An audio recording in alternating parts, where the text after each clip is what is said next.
ini tidak mau ketinggalan kereta, dan yang tidak mau ketinggalan kereta ini bukan retail, tetapi ini level perusahaan, ini level institusi uang besar yang masuk ini, sahabat Black Cuan. Yo guys, welcome back everyone to Black Cuan. Terima kasih telah mengupdate berita kripto dari channel ini. Di kesempatan kali ini kita berbicara mengenai ada yang FOMO. Guys, ada yang FOMO terhadap Bitcoin di sini yang menyebabkan Bitcoin naik sampai ke level 71.000 dan sekarang ini ada penurunan sedikit untuk harga si Bitcoinnya. Kita perhatikan di sini di 70.400-an dolar ketika saya merecord video kali ini. Sahabat Black Cuan, kita juga akan berbicara mengenai Ethereum di sini dan ada satu token yang dari request ya di kolom komentar. Baik sahabat Black Cuan, mengenai harga si Bitcoin di sini, saya ingin memaparkan mengenai beberapa sentimen yang sempat ya terjadi di Bitcoin ini yang menyebabkan harganya turun gara-gara beberapa data yang dibaca, dan analis-analis ini memberi semacam spekulasi, dan di Black Cuan juga kita menampilkan spekulasi tersebut yang sempat negatif. Bahkan dari JP Morgan sendiri mengatakan bahwa ini bakalan terjadi decline, penurunan, gara-gara outflows di ETF itu cukup besar terjadi oleh Grayscale, kemudian inflow yang terjadi pelemahan. Akan tetapi sahabat Black Cuan, di dalam pelemahan tersebut ternyata Bitcoin malah terjadi kenaikan gitu kan. Dan seperti yang saya katakan tadi bahwa 10x Research juga mengatakan Bitcoin koreksi ini akan lanjut terutama apabila ETF inflow itu mengalami disappoint di dalam beberapa hari ke depan. Tetapi kenapa dia naik? Naik. Alasannya adalah ini sahabat Black Cuan. Alasannya adalah London Stock Exchange to launch crypto ETNs on May 28. Kenapa ini menarik? Padahal ini bukan ETF gitu kan. Dan ternyata setelah saya cari-cari di sini mengenai ETN tersebut sahabat Black Cuan, ini menarik. Dikatakan bahwa ETN merupakan exchange trade node yang merupakan close cousins, sepupu dekat dari ETF. Jadi mereka ini sepupuan. Cuman beberapa struktur saja mereka ini yang berbeda. Dan secara singkat di sini untuk ETNs dan ETF ya. Kalau ETF itu secara terms atau secara sederhana saya memahami, dia ini adalah semacam aset yang ditawarkan kepada para investor, tetapi harga dari aset tersebut, ini yang ETF-nya ya, harga dari ETF tersebut benar-benar berdasarkan harga yang real komoditas yang ditawarkan. Seperti misalnya Bitcoin ataupun Ethereum. Ketika nanti seandainya Ethereum itu masuk ke dalam spot ETF. Kemudian perbedaannya adalah di ETN ini sahabat Black Cuan. Kita tahu Eropa itu masih cukup ketat ya sekarang ini, maka mereka menggunakan ETN. ETN itu harga yang ditawarkan kepada para investor itu tidak berkaitan dengan underlying asetnya. Seperti misalnya ETF itu kan berapa harga Bitcoin pada saat itu, ya itulah harganya. Tetapi dalam ETN ini penerbit atau yang mengeluarkan aset tersebut atau instrumen investasi tersebut seperti bank atau perusahaan itu yang akan menentukan harganya. Jadi dia cukup centralized di sini. Jadi kalau secara sederhana saya memahami perbedaannya mereka berdua ini adalah yang satunya ini meskipun sama-sama centralized di sini karena ada institusinya kan. Jadi ETN itu secara harga lebih dia diatur oleh mekanisme perusahaan. Kemudian yang membuat hal ini sangat menarik sahabat Black Cuan, saya ingin meng-highlight kepada kalian di sini untuk dia ini di-approve sahabat Black Cuan di Eropa, crypto ETNs ini harus dia ini secara physically back, harus dia ini di-back oleh non-leverage, dan dia ini harus memiliki yang namanya reliable value of the underlying market price and can only be denominated in Bitcoin or Ethereum. Guys, inilah yang saya katakan tadi bahwa tidak hanya ini akan berdampak kepada si Bitcoinnya, tetapi ini akan besar sekali dampaknya kepada si Ethereum karena mereka ini sudah melihat-lihat ini ke Ethereum atau mereka sudah merencanakan ini untuk ke Ethereum. Dan kita lanjutkan di sini sebentar. The underlying assets must be held in cold storage by an anti-money laundering licensed custodian in the United Kingdom, European Union, or United States. Dan ini harus disimpan. Jadi mereka harus punya barang realnya, baik itu Bitcoin ataupun Ethereum tersebut, sahabat Black Cuan.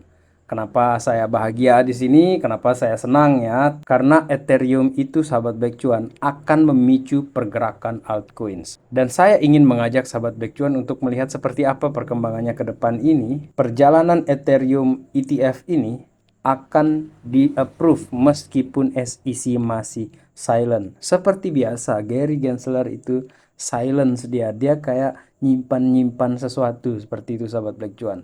Jadi di sini ada Craig Salm yang merupakan Chief Legal Officer di Grayscale ini mengatakan bahwa US SEC, US SEC ini akan mau tidak mau mengapprove seperti yang mereka lakukan terhadap si Bitcoin. Jadi menurut saya di sini, sahabat Black Cuan, ini hanya masalah waktu saja ya. Masalah waktu saja sebelum Ethereum Spot ETF itu akan di-approve di sini. Karena kalau kita lihat riwayat yang berliku-liku juga dialami oleh Bitcoin Spot ETF, saya kira optimisme untuk Ethereum Spot ETF juga semakin besar kemungkinan untuk di-approve.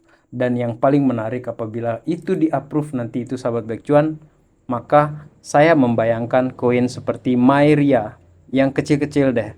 Myria yang ada di dalam jaringan Ethereum, ekosistem Ethereum itu. Terutama dia merupakan infrastruktur gaming. Kalau bosnya naik, ya gimana dengan anak buahnya?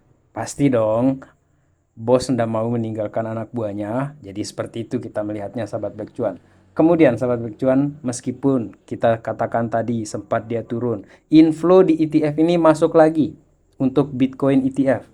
Dalam 10 hari ini dia terjadi comeback di sini dengan 15 juta US dollar. Kalau kalian perhatikan di sini, Bitcoin ETF flow table di sini untuk per 25 Maret 2024 di sini, baik itu IBIT, Fidelity, itu sudah terjadi kenaikan lagi, sahabat Black Cuan, sebesar 15 juta US dollar. Dan berkaitan dengan yang FOMO tadi yang saya katakan ya, tidak mau ketinggalan kereta. Ini juga narasi yang sangat-sangat positif untuk market ini, yang akan membawa roket-roket ini terbang-terbang. Itu adalah South American Gold Miners. Jadi ada perusahaan penambang emas yang bernama Nilam Resources ini berencana mereka ini untuk membeli 24.000 Bitcoin. Kalau didolarkan ini senilai 1,7 miliar US dollar. Sebelum video ini kita bahas tentang ada satu film ya, di situ judulnya itu Gold dengan pemainnya Zac Efron yang bertemakan orang mencari emas di sana, tetapi di dalam mobil itu mereka mendengar siaran berita tentang harga Bitcoin per satu Bitcoin. Di dalam film itu 1,25 juta dolar per satu Bitcoin. Itu merupakan semacam pertanda seperti saya katakan sebelumnya, dan kali ini Nilam Resources ini melakukan perencanaan membeli Bitcoin 24.000 Bitcoin, sahabat Black Cuan. Jadi seperti saya katakan, ini tidak mau ketinggalan kereta, dan yang tidak mau ketinggalan kereta ini bukan retail, tetapi ini level perusahaan, ini level institusi uang besar yang masuk ini, sahabat Black Cuan. Kemudian kalau kita berbicara mengenai proyeksi altcoins, di sini kita tinggalkan si Bitcoinnya dulu. Untuk altcoins di sini, hal yang menarik yang ingin saya tampilkan kepada sahabat Black Cuan itu adalah mengenai postingan dari Masters di sini. Dia menampilkan di sini untuk USDT dominance, USDT.D di sini terjadi patah tren. Kalau terjadi patah tren begini, sahabat Black Cuan, sangat menarik. Karena begitu dia tembus ini di support tersebut, maka besar sekali kemungkinan dia akan nyari bottom dulu. Dan sejauh ini, untuk yang chart 1 bulannya di sini, bottomnya ini baru ditembus dengan 2 candle di sini, sahabat Black Cuan. Jadi satu candle yang mengkonfirmasi tembus, dan satu candle di sini betul-betul dibuat itu di bawah candle yang sebelumnya. Dan apa dampaknya apabila terjadi hal seperti ini? Ketika USDT.D, ketika USDT dominance ini turun, guys, altcoins go up. Altcoins ini terbang, naik. The biggest alt season since 2017 is loading. Guys, Ini bukan tentang kita yang FOMO di sini, retail FOMO di sini bukan, tetapi ini merupakan berita yang sangat positif terutama karena kita sudah mengkoleksi altcoins yang akan kita bawa ke dalam bull runs yang akan datang ini atau yang sudah kita jalani sekarang ini dan masih pada fase-fase awal. Dan sedikit di sini saya ingin informasikan sahabat Black Cuan mengenai BIM. Sebelum kita lanjut ke token Sun ya yang merupakan request tersebut, BIM sudah terjadi spiking lagi di sini. Jadi sebelum saya bikin video ini dia masih harga di bawah ini nih tadi di 0,36 tetapi luar biasa ini sudah berada di 0,04 di sini. Jadi selamat buat yang sudah membeli BIM ketika turun-turun kemarin itu sahabat Black Cuan. Oke, sekarang kita menuju ke token Sun yang merupakan request dari kolom komentar. Ini merupakan salah satu token di dalam jaringannya Tron Network dengan ticker dia ini Sun token dengan lambang matahari ya. Di sini matahari yang pakai kacamata sahabat Black Cuan. Untuk market cap-nya dia di sini masih bawah sekali di sini 152 juta dan peringkatnya berada di 419 di sini sahabat Black Cuan. Yang menarik dari token ini adalah dia berada di dalam narasi DeFi di sini sahabat Black Cuan merupakan bagian dari Tron Network DeFi. Oke, untuk sementara ini yang lagi hype itu kan narasi RWA ya. Jadi kalau kita lihat ini Ondo Finance itu naik tinggi sekali. Itu salut ya buat akademi kripto yang memang sudah memprediksi ya untuk narasi RWA tersebut jauh-jauh hari mereka sudah katakan di sana. Profesor Kalimasada, kita panggil profesor saja Pak dosen karena memang pintar sekali beliau ini. Oke, untuk DeFi sepertinya ini sahabat Black Cuan akan menunggu dulu ini. Soalnya lagi hype betul di RWA tersebut dan banyak juga YouTubers luar yang saya perhatikan mulai membahas RWA seperti itu sahabat Black Cuan. Kalau di sini di Black Cuan ya kita tetap konsisten ya untuk di GameFi. Tetapi tidak menutup kemungkinan juga nanti kita mungkin akan membahas beberapa altcoins yang di dalam narasi-narasi lainnya. Dan balik lagi ke Sun token di sini. Ini kan token yang diambil langsung dari namanya si Justin Sun ya yang punya Trons ataupun yang punya BitTorrents tersebut sahabat Black Cuan. Yang menarik di sini untuk kita perhatikan adalah dia ternyata terjadi redominasi ya. Jadi ada perubahan rasio di sini. Redominasi dengan rasio 1:1000 di sini sahabat Black Cuan. Jadi kalau kalian perhatikan untuk di CoinGecko itu dia masih menampilkan Sun ini untuk yang long ya, yang maksimum di sini masih ditampilkan dengan harga yang sebelumnya. Kalau kita perhatikan yang 1 tahunnya saja itu kan sudah berubah dia, sudah terjadi kenaikan juga harganya di sini. Dan untuk si Sun token ini secara pertimbangan saya di sini ya, kalau kita weighing dia di sini, kita menilai dia di sini di dalam narasi DeFi, dia ini masih tergolong kecil.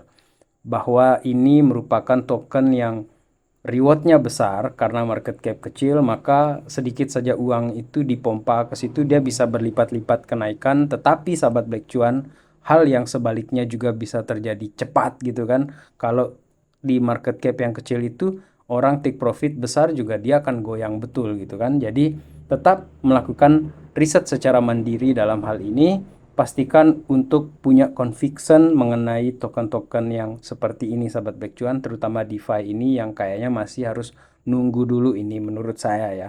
Yang masih menunggu dulu giliran narasi-narasi ini akan rotasi dulu keuangannya seperti itu sahabat Black Cuan. Dan apabila sahabat Black Cuan sudah mengambil nih misalnya sudah berada pada posisi di sini, ya saya cukup bilang seperti ini. Apa yang saya lakukan kepada token-token GameFi saya itu adalah yang sudah naik 10 kali lipat ya dari pembelian, itu modalnya sudah kita amankan dulu sahabat Black Cuan. Jadi kalau dia mau naik, dia mau turun, mau gonjang-ganjing, modal sudah aman, terutama ini di bull runs, maka kita pegang optimisme kita, visi kita seperti itu. Jadi untuk Sun token pun ini di dalam bull runs itu punya kans untuk terjadi kenaikan lagi. Menurut saya seperti itu sahabat Black Cuan, tetapi pastikan kita sudah mengamankan modal terutama apabila sudah membeli di bawah-bawah sini.